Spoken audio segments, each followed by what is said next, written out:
পিতা আর পুত্রের সম্পর্ক অত্যন্ত মধুর হয়ে থাকে। পিতা স্বপ্ন দেখেন, তাকে পূর্ণ করার সকল সম্ভাব্য চেষ্টা করেন, কিন্তু তাও অনেক সময় ওনার স্বপ্ন অপূর্ণ থেকে যায়। তখন পিতা ভাবেন যে স্বপ্ন উনি পূর্ণ করতে পারেননি, ওনার সন্তান তা অবশ্যই পূরণ করবে। যে স্থানে উনি কখনো পৌঁছতে পারেননি, সেই স্থানে ওনার পুত্র অবশ্যই পৌঁছবে। পিতা নিজের সন্তানের ভবিষ্যৎ নিয়ে সেই স্বপ্ন দেখেন, আর যখন সেই সন্তান সামনে এগোতে থাকে তখন তার দুঃখ হয় না, বরং গর্ব হয়। ওনার ভালো লাগে এটা দেখে যে ওনার সন্তান অনেক উন্নতি করছে। কিন্তু যখন সন্তান নিজের অভিভাবকের শক্তি দেখে, তার যশ দেখে হিংসা করতে থাকে, সমস্যা সেইখানেই শুরু হয়।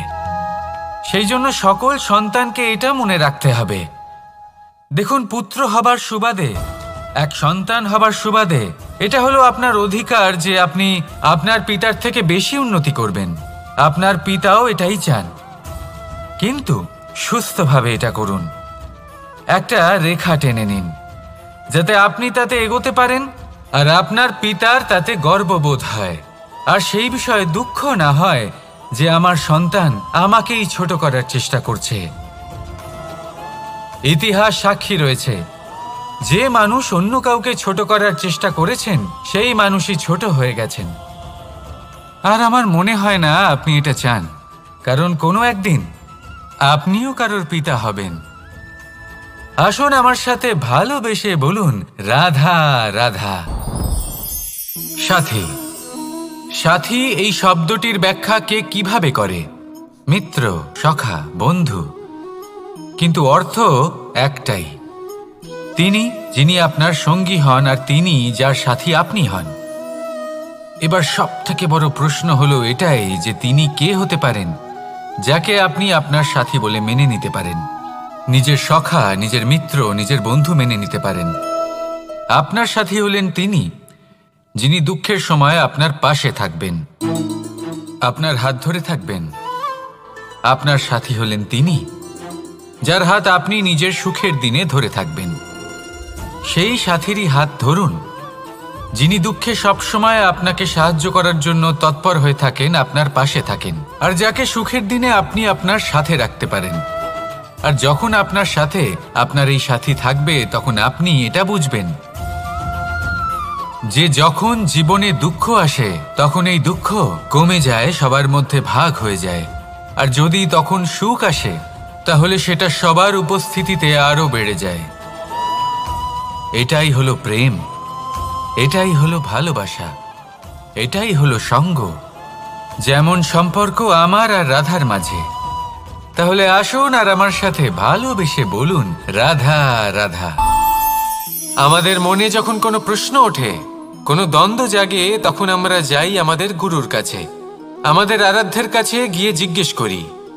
এইভাবেই একদিন আমি পৌঁছলাম আমার আরাধ্যের কাছে, আমার মহাদেবের কাছে, আর ওনাকে প্রশ্ন করলাম যে মহাদেব, জীবনে আনন্দ পাওয়ার, উৎসব পালনের, প্রেম ভাগ করে নেবার, জীবনকে উপভোগ করে নেওয়ার সর্বশ্রেষ্ঠ সময় কোনটা?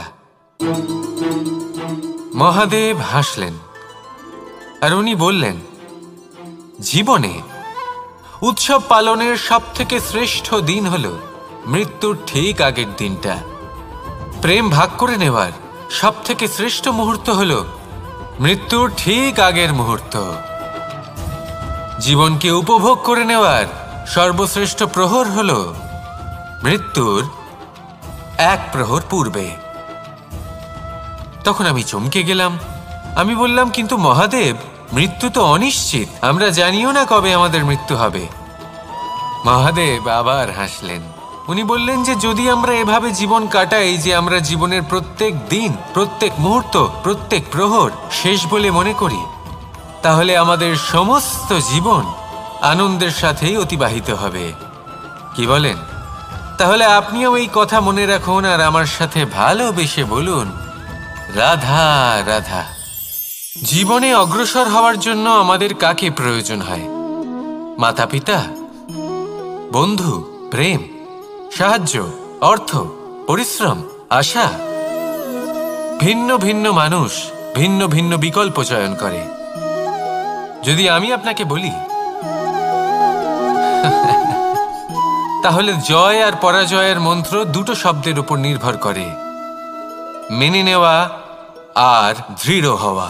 যদি মেনে নেন তাহলে হেরে যাবেন, যদি দৃঢ় হন তাহলে নিশ্চিত রূপে জয়ী হবেন।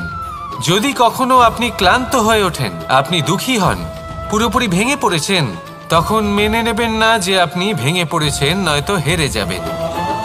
তখন উল্টে স্থির করবেন যে যাই হয়ে যাক না কেন আমি জয়ী হবই। আর আপনি দেখবেন যে জয় নিশ্চিত রূপে আপনার কাছেই আসবে। তাহলে এই কথা মনে রাখবেন আর আমার সাথে ভালোবেসে বলবেন, রাধা রাধা। সময়, জীবন, কাল। দেখতে গেলে এই তিনটি শব্দ একটি শব্দেরই সমার্থক শব্দ মনে হয়, কিন্তু এই শব্দগুলির অর্থ কি সমান? কখনোই নয়। হ্যাঁ, এই সময় চলতে থাকে, জীবন চলতে থাকে, কালচক্র চলতে থাকে। এই সময় কেটে যায়, কিন্তু এই জীবন একে যাপন করতে হয়। কি বলেন? এই জীবনে কিছু করুন বা কিছু না করুন, জীবন এমনি কেটে যাবে, আপনি জানতেও পারবেন না। কিন্তু সেটা আমাদের উদ্দেশ্য নয়, একে যাপন করতে হবে। এই জীবনে প্রেরণা পেতে শিখুন, প্রেরণা দিতে শিখুন, আহ্বান গ্রহণ করতে শিখুন, আহ্বান জানাতে শিখুন, মহান কাজ করতে শিখুন, ধন্যাত্মক বোধ জাগিয়ে তুলুন। জীবন অতিবাহিত করার অর্থ কি তা আপনি শিখে যাবেন। কারণ সময় কেটে যায়, সমস্ত যুগ কেটে যায়, কিন্তু জীবনের রীতি জীবন কাটিয়ে দেওয়া নয়, জীবন যাপন করা। এই জীবন সম্পূর্ণরূপে অনুভব করতে হবে, নতুন পথ বানাতে হবে। এবারে যদি এই জীবন বাঁচার সময় একবার ভেবে দেখুন, যদি মনে প্রেম থাকে, সদ্ভাবনা থাকে, তাহলে কি হবে? এই জীবনকে বাঁচার অনুভূতিটাই অন্যরকম হয়ে যাবে, একটা আনন্দময় অনুভূতি লাভ করবেন। তাহলে এটাই করুন আর আমার সাথে ভালোবেসে বলুন, রাধা রাধা। আপনি কি কখনো কোনো জলের ধারা দেখেছেন? তার সামনে যতই মাটি থাকুক না কেন, যতই কাদা থাকুক না কেন, যখন এই জলের ধারা বইতে আরম্ভ করে দেয়, তখন এই কাদাকে নিজেই ধুয়ে নিয়ে যায়। ওই কাদাকে ধুয়ে দেয় এবং নিজের পথ নিজেই তৈরি করে নেয়। তাহলে আপনিও এরকম জলের মতো হয়ে উঠুন। যদি হয়ে উঠতে পারেন, তাহলে নিজের মনের, নিজের ভাবনার, নিজের জীবনের যত অনাবশ্যক তত্ত্ব আছে, অনুপযোগী অংশ রয়েছে, অর্থাৎ অপরিষ্কার অংশ রয়েছে, তা নিজে থেকেই নির্মল হয়ে উঠবে। আর যেরকম জলের ধারা কখনো থেমে থাকে না, সব সময় বয়ে চলে, সেইভাবে আপনিও কখনোই থামবেন না। সবসময় বয়ে চলুন, এগোতে থাকুন। পথে যদি অনেক বিপদ আসে, সমস্যা আসে, থামবেন না, তার উপর নিরন্তর প্রহার করুন, নিরন্তর প্রয়াস করুন আর অগ্রসর হন। আপনি ভেবে দেখুন, এই জলের ধারা কখনো থেমে থাকে না, সবসময় বয়ে চলে, বিপদের সম্মুখীন হয়ে তাকে সাথে বয়ে নিয়ে চলে। সেই জন্য জলের ধারা, প্রবাহমান এই ধারা, এর থেকে কখনো দুর্গন্ধ আসে না, এতে কখনো ময়লা জমতে পারে না, বরং পালিত হয় সুন্দর প্রাণবন্ত জীবজন্তু, যেমন সুন্দর ছোট মাছ। তাই আপনিও এটাই করুন, কখনো থামবেন না, শুধু চলতে থাকুন, জলের ধারার মতো বইতে থাকুন। আপনি আপনার লক্ষ্য অবশ্যই খুঁজে পাবেন, আর তার সাথে নিজের অন্তরের যে মালিন্য রয়েছে তা আপনি নিজেই নিজের থেকে দূরে করে দেবেন। তাহলে আসুন আর আমার সাথে ভালোবেসে বলুন, রাধা রাধা। এবার অনেক সময় মানুষের মনে এরকম প্রশ্ন আসে যে এই সংসারে সবথেকে বড় বিপদ কি? কেউ বলে ধর্ম সংকট, আবার কেউ বলে প্রাণের ওপর আসা সংকট। প্রত্যেক মানুষের জীবনে বিভিন্ন সংকট আসে, আর এই সমস্ত সংকট অত্যন্ত বিচিত্র হতে পারে। এই সমস্ত সংসার হলো সংকট দ্বারা পরিপূর্ণ। ঠিক আছে, আপনাকে একটা উদাহরণ দিই। একজন ধনী ব্যক্তি, এবার ওনার জীবনে সংকট কি হতে পারে? সংকট এটাই যে কেউ তার সম্পত্তি চুরি না করে নেয়, আমরা বুঝতে পারছি। এবার একজন চোর, তার জীবনে সংকট কি হতে পারে? যে চুরি করার সময় সে যদি তার একটা কাশি চাপতে না পারে, তাহলে সে ধরা পড়ে যেতে পারে, ঠিক কিনা? আবার অনেক সময় এমনও হয় যে যার জন্য আমি সংকট, সেও আমার কাছে সংকট। যেমন এই পরিস্থিতিতে দেখুন, সংকট হলো সংকট, এ তো জীবনে থাকবে, কিন্তু এর সম্মুখীন কিভাবে হওয়া যায়? খুব সরল। সব এটার ওপর নির্ভর করে, মনের ওপর। এই মনকে নিয়ন্ত্রণ করলে সব ঠিক থাকবে। এবার যদি ধনী ব্যক্তি মনকে নিয়ন্ত্রণ করে ফেলেন, নিজের অর্থের ব্যবহার শুভ কাজের জন্য, সমাজের সেবার জন্য বিকাশ করতে করেন, ওই অর্থকে একত্রিত করে না রাখেন, তাহলে চুরির সমস্যা, এই সংকট সেখানেই কেটে যাবে। এবার যদি কথা বলি সেই চোরের, তাহলে চোর যদি নিজের মনকে সংযত করে নেয়, যদি নিজের কর্মকে নিয়ন্ত্রণ করতে পারে, তাহলে এমন কোনো স্বর নেই, এমন কোনো স্বর নেই যা ওকে ধরা পড়তে বাধ্য করবে। সেই জন্য জীবনে সংকট যতই আসুক, যত বড়ই সংকট আসুক না কেন, কবচ হলো একটাই, আর এই কবচের নাম হলো আত্মনিয়ন্ত্রণ। নিজের মনকে নিয়ন্ত্রণে রাখতে শিখুন। এটা নিজের জীবনে প্রয়োগ করে তো দেখুন। যদি আপনি করতে পারেন, তবে আপনি দেখবেন যে সংকট তো জীবনে আসা যাওয়া করে, কিন্তু সেই সংকটগুলির সম্মুখীন আপনি এইভাবে করতে পারবেন। তাহলে সেটাই করুন, আর আমার সাথে ভালোবেসে বলুন, রাধা রাধা। এই দড়িটা দেখুন, ছোট ছোট রেশম দ্বারা তৈরি, এটা সরু সুতো দ্বারা তৈরি হয়েছে এটা, আর এ অত্যন্ত কোমলও বটে। আর আপনি চাইলে এটা সোজাও করে দিতে পারেন, আর চাইলে এটা বেঁকিয়েও দিতে পারেন, আর যদি চান তাহলে এটা গোল গোল করে বেঁধে কোথাও রেখেও দিতে পারেন। এবার এই কোমল দড়ি যদি কোনো নিষ্ঠুর কঠিন পাথরে বারংবার জড়িয়ে দেওয়া হয়, তাহলেও তাকেও কাটতে পারে, নিজের ছাপ ছেড়ে যেতে পারে, সেটার আকারও বদলে ফেলতে পারে। এবার এর কারণ কি? এর কারণ হলো অভ্যাস আর নিরন্তর প্রচেষ্টা।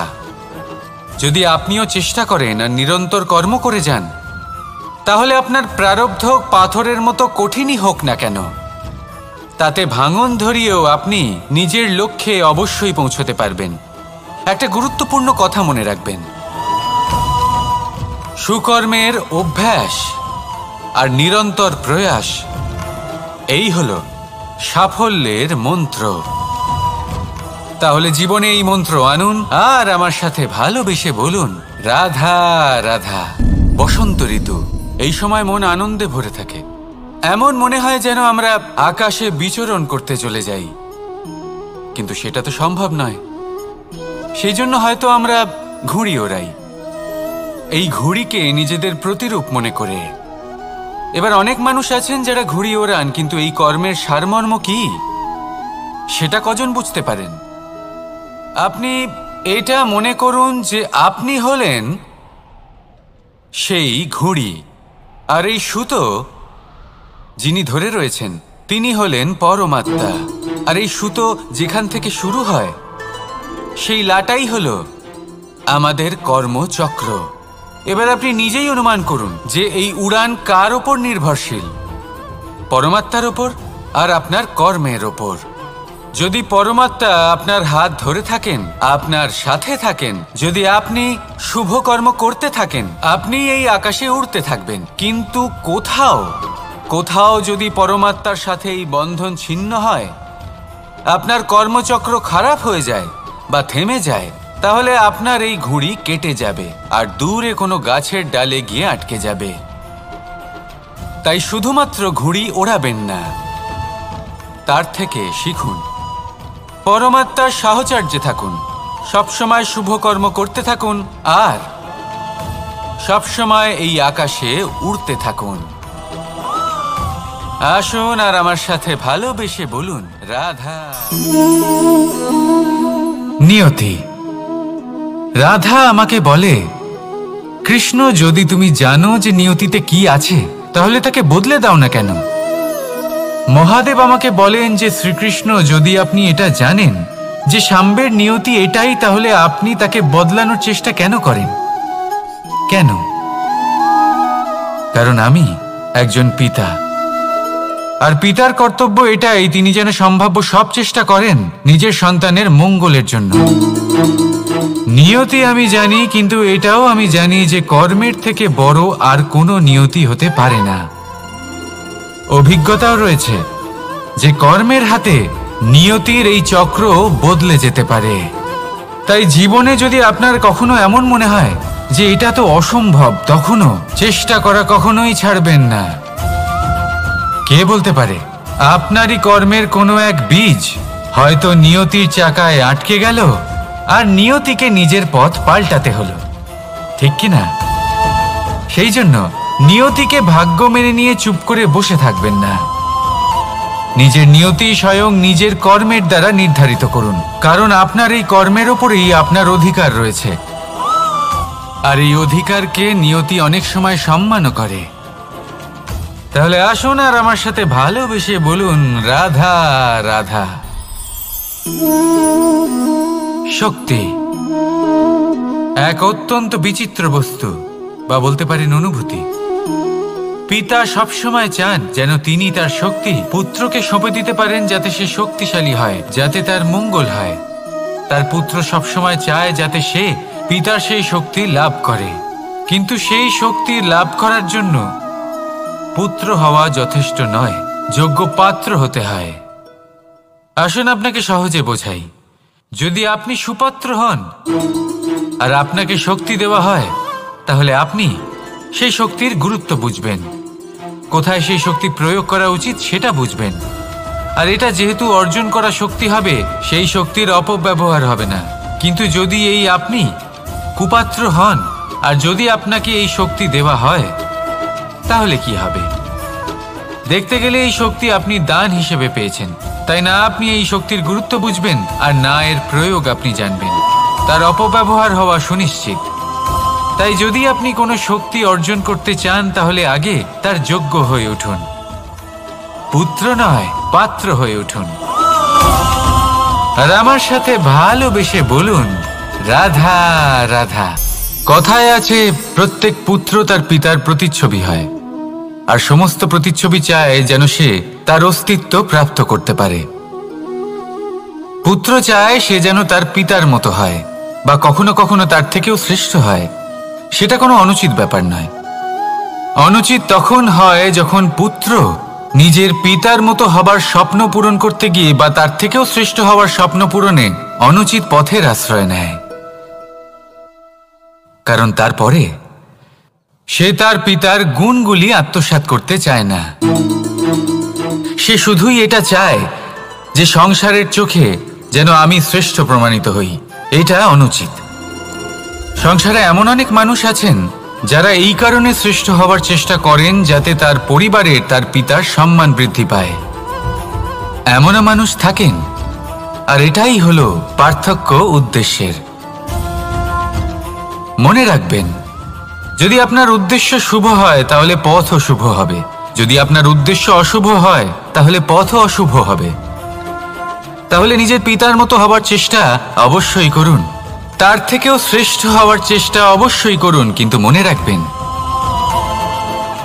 আপনার সংকল্প আর আপনার উদ্দেশ্য এই দুই শুভ হওয়া উচিত। তাহলে আসুন আর আমার সাথে ভালোবেসে বলুন, রাধা রাধা। শক্তি শক্তি অর্জন করা এতটা কঠিন নয় যতটা শক্তি লাভ করার পরে সেই শক্তি সামলানো কঠিন হয়। কারণ যেই মানুষ শক্তি লাভ করে তার মনে গর্ববোধ জন্মায়, জন্মায় অহংকার, জন্মায় জেদ। তাই শক্তি প্রাপ্ত করার সাথে বিনম্র থাকাও অত্যন্ত আবশ্যক। আর এটা আমাদের শেখা উচিত বৃক্ষের থেকে। বৃক্ষ যা আমাদের ফল দেয়, বৃক্ষ যা যত ফল দেয় ততটাই ঝুঁকে যায়। আমরা পাথর মারি ওই বৃক্ষের থেকে ফল প্রাপ্ত করার জন্য। সেই পাথরের মার সহ্য করেও বৃক্ষ আমাদের ফল দেয়। কোনো গর্ববোধ নেই, কোনো অহংকার বোধ নেই। আর সেই জন্য এই বৃক্ষের পুজো করা হয়। এটাই হলো মাহাত্ম্য শক্তির সাথে বিনম্রতার। যদি এই শক্তি সৃজন করে থাকে, সাহায্য করে থাকে, সম্বল হয়ে থাকে, তবেই সেই শক্তি উপযুক্ত। আর নয়তো সেই শক্তি একদিন আপনাকে আসক্ত অবশ্যই করবে। তাহলে শক্তি অবশ্যই অর্জন করুন, কিন্তু তার সাথে সেই শক্তি সামলানোর মতো বিবেকও আপনাকে অবশ্যই জাগ্রত করতে হবে। তাহলে আসুন আমার সাথে ভালোবেসে বলুন, রাধা রাধা। পিতা আর পুত্রের সম্পর্ক অত্যন্ত মধুর হয়ে থাকে। পিতা স্বপ্ন দেখেন, তাকে পূর্ণ করার সকল সম্ভাব্য চেষ্টা করেন, কিন্তু তাও অনেক সময় ওনার স্বপ্ন অপূর্ণ থেকে যায়। তখন পিতা ভাবেন যে স্বপ্ন উনি পূর্ণ করতে পারেননি, ওনার সন্তান তা অবশ্যই পূরণ করবে। যে স্থানে উনি কখনো পৌঁছতে পারেননি, সেই স্থানে ওনার পুত্র অবশ্যই পৌঁছবে। পিতা নিজের সন্তানের ভবিষ্যৎ নিয়ে সেই স্বপ্ন দেখেন। আর যখন সেই সন্তান সামনে এগোতে থাকে, তখন তার দুঃখ হয় না, বরং গর্ব হয়। ওনার ভালো লাগে এটা দেখে যে ওনার সন্তান অনেক উন্নতি করছে। কিন্তু যখন সন্তান নিজের অভিভাবকের শক্তি দেখে, তার যশ দেখে হিংসা করতে থাকে, সমস্যা সেইখানেই শুরু হয়। সেই জন্য সকল সন্তানকে এটা মনে রাখতে হবে, দেখুন, পুত্র হবার সুবাদে, এক সন্তান হবার সুবাদে এটা হলো আপনার অধিকার যে আপনি আপনার পিতার থেকে বেশি উন্নতি করবেন। আপনার পিতাও এটাই চান, কিন্তু সুস্থভাবে এটা করুন।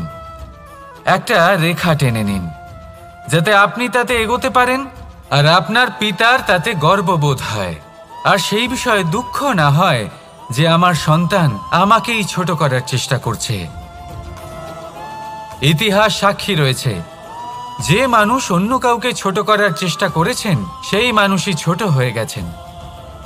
আর আমার মনে হয় না আপনি এটা চান, কারণ কোনো একদিন আপনিও কারোর পিতা হবেন। আসুন আমার সাথে ভালোবেসে বলুন, রাধা রাধা। সাথী। সাথী এই শব্দটির ব্যাখ্যা কে কিভাবে করে? মিত্র, সখা, বন্ধু।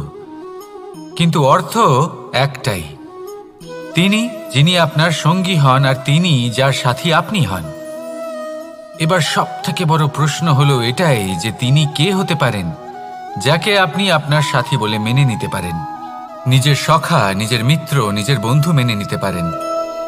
আপনার সাথী হলেন তিনি যিনি দুঃখের সময় আপনার পাশে থাকবেন, আপনার হাত ধরে থাকবেন। আপনার সাথী হলেন তিনি যার হাত আপনি নিজের সুখের দিনে ধরে থাকবেন। সেই সাথীরই হাত ধরুন যিনি দুঃখে সবসময় আপনাকে সাহায্য করার জন্য তৎপর হয়ে থাকেন, আপনার পাশে থাকেন, আর যাকে সুখের দিনে আপনি আপনার সাথে রাখতে পারেন। আর যখন আপনার সাথে আপনার এই সাথী থাকবে, তখন আপনি এটা বুঝবেন যে যখন জীবনে দুঃখ আসে, তখন এই দুঃখ কমে যায়, সবার মধ্যে ভাগ হয়ে যায়। আর যদি তখন সুখ আসে, তাহলে সেটা সবার উপস্থিতিতে আরো বেড়ে যায়। এটাই হলো প্রেম, এটাই হলো ভালোবাসা, এটাই হলো সঙ্গ। যেমন সম্পর্ক আমার আর রাধার মাঝে। তাহলে আসুন আর আমার সাথে ভালোবেসে বলুন, রাধা রাধা। আমাদের মনে যখন কোনো প্রশ্ন ওঠে, কোনো দ্বন্দ্ব জাগে, তখন আমরা যাই আমাদের গুরুর কাছে, আমাদের আরাধ্যের কাছে গিয়ে জিজ্ঞেস করি। এইভাবেই একদিন আমি পৌঁছলাম আমার আরাধ্যের কাছে, আমার মহাদেবের কাছে, আর ওনাকে প্রশ্ন করলাম যে মহাদেব, জীবনে আনন্দ পাওয়ার, উৎসব পালনের, প্রেম ভাগ করে নেবার জীবনকে উপভোগ করে নেওয়ার সর্বশ্রেষ্ঠ সময় কোনটা? মহাদেব হাসলেন আর উনি বললেন, জীবনে উৎসব পালনের সবথেকে শ্রেষ্ঠ দিন হলো মৃত্যুর ঠিক আগের দিনটা। প্রেম ভাগ করে নেওয়ার সবথেকে শ্রেষ্ঠ মুহূর্ত হলো মৃত্যুর ঠিক আগের মুহূর্ত। জীবনকে উপভোগ করে নেওয়ার সর্বশ্রেষ্ঠ প্রহর হলো মৃত্যুর এক প্রহর পূর্বে। তখন আমি চমকে গেলাম। আমি বললাম, কিন্তু মহাদেব, মৃত্যু তো অনিশ্চিত, আমরা জানিও না কবে আমাদের মৃত্যু হবে। মহাদেব আবার হাসলেন। উনি বললেন যে যদি আমরা এভাবে জীবন কাটাই যে আমরা জীবনের প্রত্যেক দিন, প্রত্যেক মুহূর্ত, প্রত্যেক প্রহর শেষ বলে মনে করি, তাহলে আমাদের সমস্ত জীবন আনন্দের সাথেই অতিবাহিত হবে। কি বলেন? তাহলে আপনিও এই কথা মনে রাখুন আর আমার সাথে ভালোবেসে বলুন, রাধা রাধা। জীবনে অগ্রসর হওয়ার জন্য আমাদের কাকে প্রয়োজন হয়? মাতা পিতা, বন্ধু, প্রেম, সাহায্য, অর্থ, পরিশ্রম, আশা। ভিন্ন ভিন্ন মানুষ ভিন্ন ভিন্ন বিকল্প চয়ন করে। যদি আমি আপনাকে বলি, তাহলে জয় আর পরাজয়ের মন্ত্র দুটো শব্দের উপর নির্ভর করে, মেনে নেওয়া আর দৃঢ় হওয়া। যদি মেনে নেন তাহলে হেরে যাবেন, যদি দৃঢ় হন তাহলে নিশ্চিত রূপে জয়ী হবেন। যদি কখনো আপনি ক্লান্ত হয়ে ওঠেন, আপনি দুঃখী হন, পুরোপুরি ভেঙে পড়েছেন, তখন মেনে নেবেন না যে আপনি ভেঙে পড়েছেন, নয়তো হেরে যাবেন। তখন উল্টে স্থির করবেন যে যাই হয়ে যাক না কেন, আমি জয়ী হবই। আর আপনি দেখবেন যে জয় নিশ্চিত রূপে আপনার কাছেই আসবে। তাহলে এই কথা মনে রাখবেন আর আমার সাথে ভালোবেসে বলবেন, রাধা রাধা। সময়, জীবন, কাল। দেখতে গেলে এই তিনটি শব্দ একটি শব্দেরই সমার্থক শব্দ মনে হয়, কিন্তু এই শব্দগুলির অর্থ কি সমান? কখনোই নয়। হ্যাঁ, এই সময় চলতে থাকে, জীবন চলতে থাকে, কালচক্র চলতে থাকে। এই সময় কেটে যায়, কিন্তু এই জীবন, একে যাপন করতে হয়। কি বলেন? এই জীবনে কিছু করুন বা কিছু না করুন, জীবন এমনি কেটে যাবে, আপনি জানতেও পারবেন না। কিন্তু সেটা আমাদের উদ্দেশ্য নয়, একে যাপন করতে হবে। এই জীবনে প্রেরণা পেতে শিখুন, প্রেরণা দিতে শিখুন, আহ্বান গ্রহণ করতে শিখুন, আহ্বান জানাতে শিখুন, মহান কাজ করতে শিখুন, ধন্যাত্মক বোধ জাগিয়ে তুলুন। জীবন অতিবাহিত করার অর্থ কি তা আপনি শিখে যাবেন। কারণ সময় কেটে যায়, সমস্ত যুগ কেটে যায়, কিন্তু জীবনের রীতি জীবন কাটিয়ে দেওয়া নয়, জীবন যাপন করা।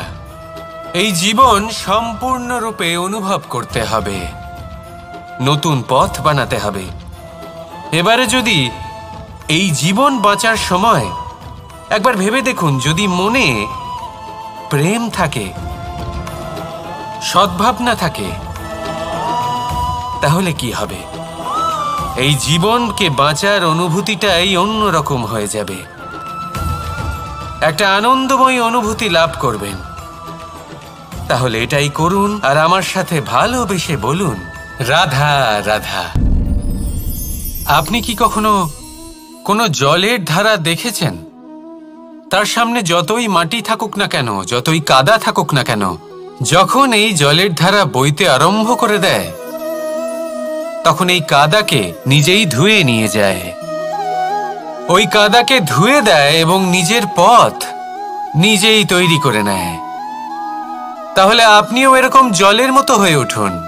যদি হয়ে উঠতে পারেন, তাহলে নিজের মনের, নিজের ভাবনার, নিজের জীবনের যত অনাবশ্যক তত্ত্ব আছে, অনুপযোগী অংশ রয়েছে, অর্থাৎ অপরিষ্কার অংশ রয়েছে, তা নিজে থেকেই নির্মল হয়ে উঠবে। আর যেরকম জলের ধারা কখনো থেমে থাকে না, সব সময় বয়ে চলে, সেইভাবে আপনিও কখনোই থামবেন না, সবসময় বয়ে চলুন, এগোতে থাকুন। পথে যদি অনেক বিপদ আসে, সমস্যা আসে, থামবেন না, তার উপর নিরন্তর প্রহার করুন, নিরন্তর প্রয়াস করুন আর অগ্রসর হন। আপনি ভেবে দেখুন, এই জলের ধারা কখনো থেমে থাকে না, সবসময় বয়ে চলে, বিপদের সম্মুখীন হয়ে তাকে সাথে বয়ে নিয়ে চলে। সেই জন্য জলের ধারা, প্রবাহমান এই ধারা, এর থেকে কখনো দুর্গন্ধ আসে না, এতে কখনো ময়লা জমতে পারে না, বরং পালিত হয় সুন্দর প্রাণবন্ত জীবজন্তু, যেমন সুন্দর ছোট মাছ। তাই আপনিও এটাই করুন, কখনো থামবেন না, শুধু চলতে থাকুন, জলের ধারার মতো বইতে থাকুন। আপনি আপনার লক্ষ্য অবশ্যই খুঁজে পাবেন, আর তার সাথে নিজের অন্তরের যে মালিন্য রয়েছে তা আপনি নিজেই নিজের থেকে দূরে করে দেবেন। তাহলে আসুন আর আমার সাথে ভালোবেসে বলুন, রাধা রাধা। এবার অনেক সময় মানুষের মনে এরকম প্রশ্ন আসে যে এই সংসারে সবথেকে বড় বিপদ কি? কেউ বলে ধর্ম সংকট, আবার কেউ বলে প্রাণের উপর আসা সংকট। প্রত্যেক মানুষের জীবনে বিভিন্ন সংকট আসে, আর এই সমস্ত সংকট অত্যন্ত বিচিত্র হতে পারে। এই সমস্ত সংসার হলো সংকট দ্বারা পরিপূর্ণ। ঠিক আছে, আপনাকে একটা উদাহরণ দিই। একজন ধনী ব্যক্তি, এবার ওনার জীবনে সংকট কি হতে পারে? সংকট এটাই যে কেউ তার সম্পত্তি চুরি না করে নেয়, আমরা বুঝতে পারছি। এবার একজন চোর, তার জীবনে সংকট কি হতে পারে? যে চুরি করার সময় সে যদি তার একটা কাশি চাপতে না পারে, তাহলে সে ধরা পড়ে যেতে পারে, ঠিক কিনা? আবার অনেক সময় এমনও হয় যে যার জন্য আমি সংকট, সেও আমার কাছে সংকট। যেমন এই পরিস্থিতিতে দেখুন, সংকট হলো সংকট, এ তো জীবনে থাকবে, কিন্তু এর সম্মুখীন কিভাবে হওয়া যায়? খুব সরল, সব এটার ওপর নির্ভর করে, মনের ওপর। এই মনকে নিয়ন্ত্রণ করলে সব ঠিক থাকবে। এবার যদি ধনী ব্যক্তি মনকে নিয়ন্ত্রণ করে ফেলেন, নিজের অর্থের ব্যবহার শুভ কাজের জন্য, সমাজের সেবার জন্য বিকাশ করতে করেন, ওই অর্থকে একত্রিত করে না রাখেন, তাহলে চুরির সমস্যা, এই সংকট সেখানেই কেটে যাবে।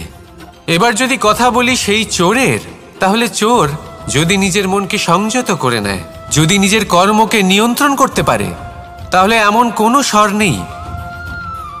কোনো স্বর নেই যা ওকে ধরা পড়তে বাধ্য করবে। সেই জন্য জীবনে সংকট যতই আসুক, যত বড়ই সংকট আসুক না কেন, কবচ হলো একটাই, আর এই কবচের নাম হলো আত্মনিয়ন্ত্রণ। নিজের মনকে নিয়ন্ত্রণে রাখতে শিখুন। এটা নিজের জীবনে প্রয়োগ করে তো দেখুন। যদি আপনি করতে পারেন, তবে আপনি দেখবেন যে সংকট তো জীবনে আসা যাওয়া করে, কিন্তু সেই সংকটগুলির সম্মুখীন আপনি এইভাবে করতে পারবেন। তাহলে সেটাই করুন, আর আমার সাথে ভালোবেসে বলুন, রাধা রাধা। এই দড়িটা দেখুন, ছোট ছোট রেশম দ্বারা তৈরি, এটা সরু সুতো দ্বারা তৈরি হয়েছে এটা, আর এ অত্যন্ত কোমলও বটে। আর আপনি চাইলে এটা সোজাও করে দিতে পারেন, আর চাইলে এটা বেঁকিয়েও দিতে পারেন, আর যদি চান তাহলে এটা গোল গোল করে বেঁধে কোথাও রেখেও দিতে পারেন। এবার এই কোমল দড়ি যদি কোনো নিষ্ঠুর কঠিন পাথরে বারংবার জড়িয়ে দেওয়া হয়, তাহলেও তাকেও কাটতে পারে, নিজের ছাপ ছেড়ে যেতে পারে, সেটার আকারও বদলে ফেলতে পারে। এবার এর কারণ কি? এর কারণ হলো অভ্যাস আর নিরন্তর প্রচেষ্টা। যদি আপনিও চেষ্টা করেন আর নিরন্তর কর্ম করে যান, তাহলে আপনার প্রারব্ধ পাথরের মতো কঠিনই হোক না কেন, তাতে ভাঙন ধরিয়েও আপনি নিজের লক্ষ্যে অবশ্যই পৌঁছতে পারবেন। একটা গুরুত্বপূর্ণ কথা মনে রাখবেন, সুকর্মের অভ্যাস আর নিরন্তর প্রয়াস, এই হলো সাফল্যের মন্ত্র। তাহলে জীবনে এই মন্ত্র আনুন, আর আমার সাথে ভালোবেসে বলুন, রাধা রাধা। বসন্ত ঋতু, এই সময় মন আনন্দে ভরে থাকে, এমন মনে হয় যেন আমরা আকাশে বিচরণ করতে চলে যাই, কিন্তু সেটা তো সম্ভব নয়। সেই জন্য হয়তো আমরা ঘুড়ি ওড়াই, এই ঘুড়িকে নিজেদের প্রতিরূপ মনে করে। এবার অনেক মানুষ আছেন যারা ঘুড়ি ওড়ান, কিন্তু এই কর্মের সারমর্ম কি সেটা কজন বুঝতে পারেন? আপনি এটা মনে করুন যে আপনি হলেন সেই ঘুড়ি, আর এই সুতো যিনি ধরে রয়েছেন তিনি হলেন পরমাত্মা। আর এই সুতো যেখান থেকে শুরু হয় সেই লাটাই হলো আমাদের কর্মচক্র। এবার আপনি নিজেই অনুমান করুন যে এই উড়ান কার ওপর নির্ভরশীল? পরমাত্মার ওপর আর আপনার কর্মের ওপর। যদি পরমাত্মা আপনার হাত ধরে থাকেন, আপনার সাথে থাকেন, যদি আপনি শুভ কর্ম করতে থাকেন, আপনি এই আকাশে উড়তে থাকবেন। কিন্তু কোথাও যদি পরমাত্মার সাথে এই বন্ধন ছিন্ন হয়, আপনার কর্মচক্র খারাপ হয়ে যায় বা থেমে যায়, তাহলে আপনার এই ঘুড়ি কেটে যাবে আর দূরে কোনো গাছের ডালে গিয়ে আটকে যাবে।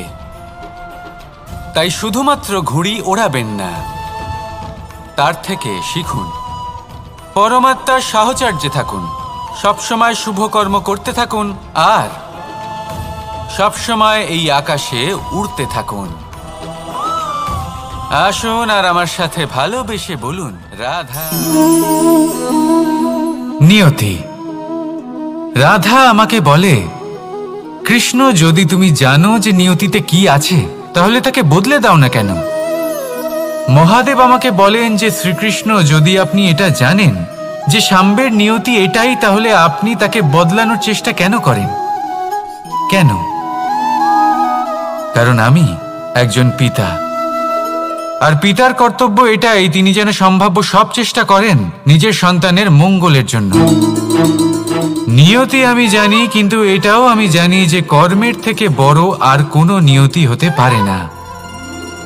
অভিজ্ঞতাও রয়েছে যে কর্মের হাতে নিয়তির এই চক্র বদলে যেতে পারে। তাই জীবনে যদি আপনার কখনো এমন মনে হয় যে এটা তো অসম্ভব, তখনও চেষ্টা করা কখনোই ছাড়বেন না।